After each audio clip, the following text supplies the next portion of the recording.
Welcome to week 6 of the Point Blank vlog. I don't know what people are talking about. They told me that London was going to be winter. It's going to be cloudy, it's going to be rainy. But look at it. Blue skies. It's great. It's still freezing though.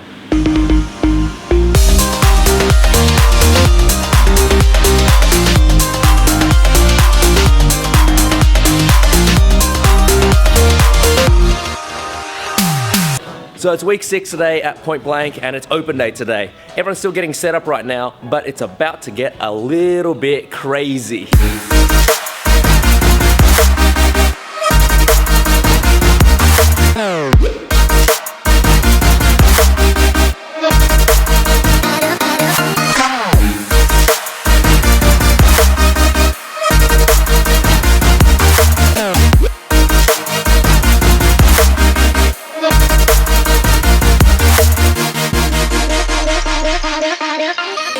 Alright, so I'm here with Ski. We just finished the open day at Point Blank. So Ski, what do you do here at Point Blank? I am the Content Development Manager, which is a bit of a long title. Basically, I look after all the syllabus and the content that gets taught at Point Blank. Cool. So what did you actually show all of the new potential Point Blank students here today? Well, I did my deconstruction of Calvin Harris's slide again, but in a live format, obviously. So I was able to extend it and answer some questions and just go in a bit more depth about the whole thing. If you guys haven't watched it, that's on the Point Blank YouTube channel. It is. So go check the link down there. Yes. It's going to be awesome. Maybe we'll see with these guys next term. Yeah, definitely.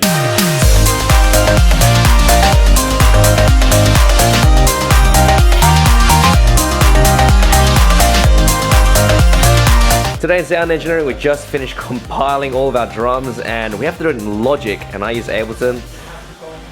This is probably going to be the last time I use Logic and I'm so glad. I honest to God hope this is the last time I have to look at this screen. For me, songs, when I accept them in my life, right, there is a moment where I can always go back to and think, you know what, it was when I was at that place there and I was listening, I felt really happy.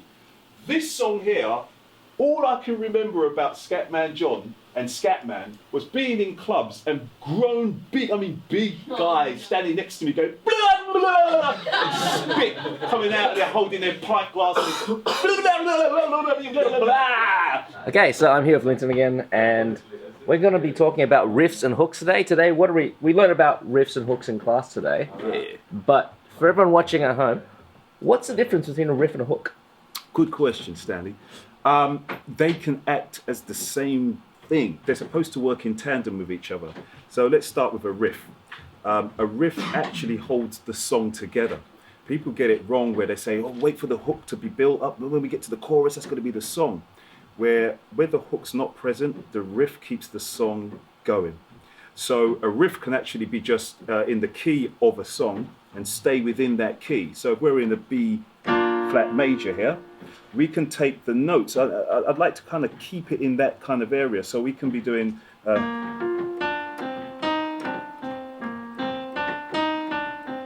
we could be just doing that area. What a riff's supposed to do is to just hold the key of the song in, really.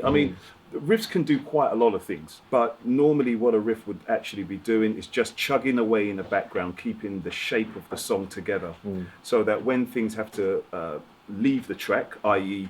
The main hook that might start the song, there is always something familiar in the song keeping the song afloat. So it could be anything from a vocal, a guitar just playing along in the background, but keeping it really short and rhythmic.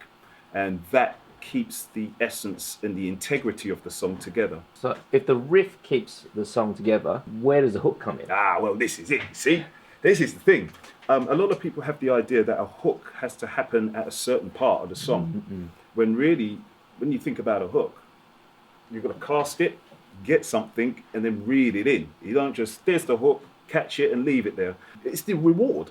The hook's the reward. So really what you should do... It's like the fish. It's the fish. A good one, big one. And what really hooks should do is they should identify the song. Yeah. And then kind of dissolve and build up again. So that by the time you get to the chorus, you've got that reward. That's why a lot of songs with the 3:30 factor start with the chorus. Because it's... I need to identify the song very quickly, then take it away from the audience and let them anticipate that build up again. So when you've got it in the chorus now, it's like there's that thing that started the whole song. So you're kind of bookending your song very quickly. Here's what you're going to get, but we're going to give you that later. I think a great example that we did in class today was Paradise. Oh gosh, yeah. It's such a great song. Like at the beginning, it gives you the riff right at the beginning, and then it drops the hook in just before the end of the intro. Yeah. So you kind of get familiar with the hook. Oh, absolutely, yeah. And then it breaks it down again and builds it back up into the chorus, and you're like, oh, I know that bit. Those guys are good. Coldplay's so good. They are really good. Before the verse, you hear it. Then the verse starts. There she was, just a girl.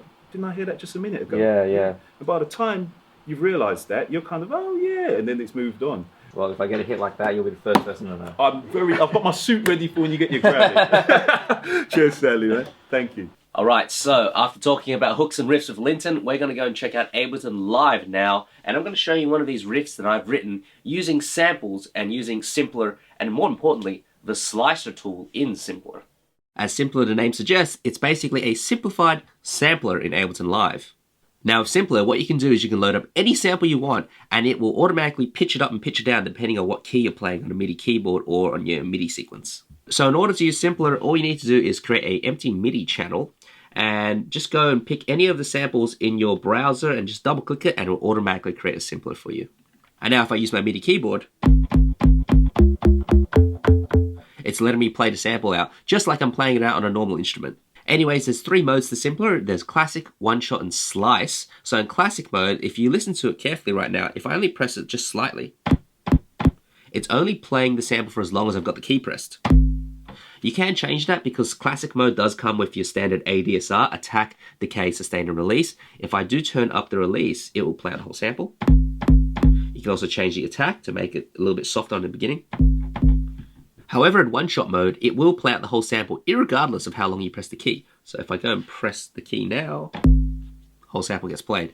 And that's all cool. It's great for a bass line, stuff like that. You can really easily churn out a bass line like...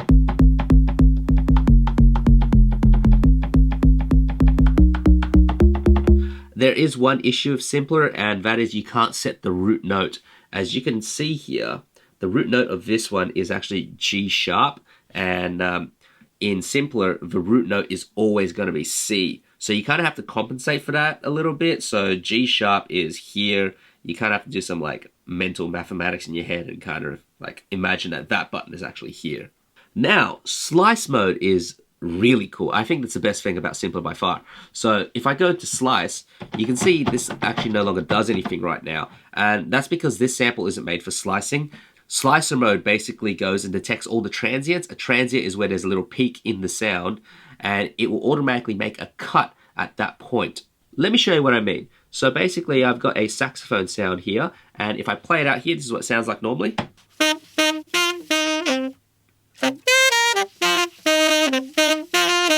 Now that sounds really cool, but what if I want to rearrange the sound a little bit? Now, if I go into slice, okay, you can see here, it's put these lines down at each of these individual saxophone hits. Now, if I play it on the keyboard, it'll actually play each individual hit.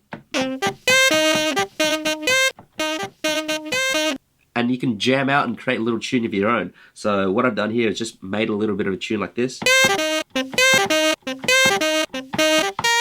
And it's really easy to come up with that kind of stuff. Like, you can just load anything up and just start jamming out.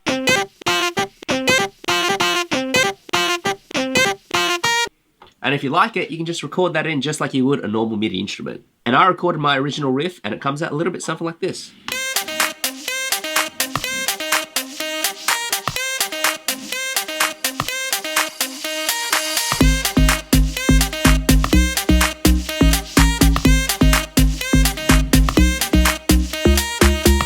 Simpler is so easy to use, and you can have so much fun with all the different features of it. I honestly never even knew Slicer existed, but that was the good thing about doing the Intro to Ableton class. It's because they start from beginner level all the way to about intermediate advanced. They cover literally every step of the way, and they went over so much stuff that I'd actually missed while learning Ableton on my own. Alright, hope you guys enjoyed that video. That was week 6 of Point Blank Music School. As usual, go and check out Point Blank's website for free samples, free plugins, and a couple of free online courses. I'm getting pretty good at saying that. And I'll see you guys at week 7. And that just reminded me, I need to get started on my assignments. It's like 2 weeks before they're due and I have not started on them. Okay, I'll see you guys next week. I thought we were better. We can try to just hide from the pain.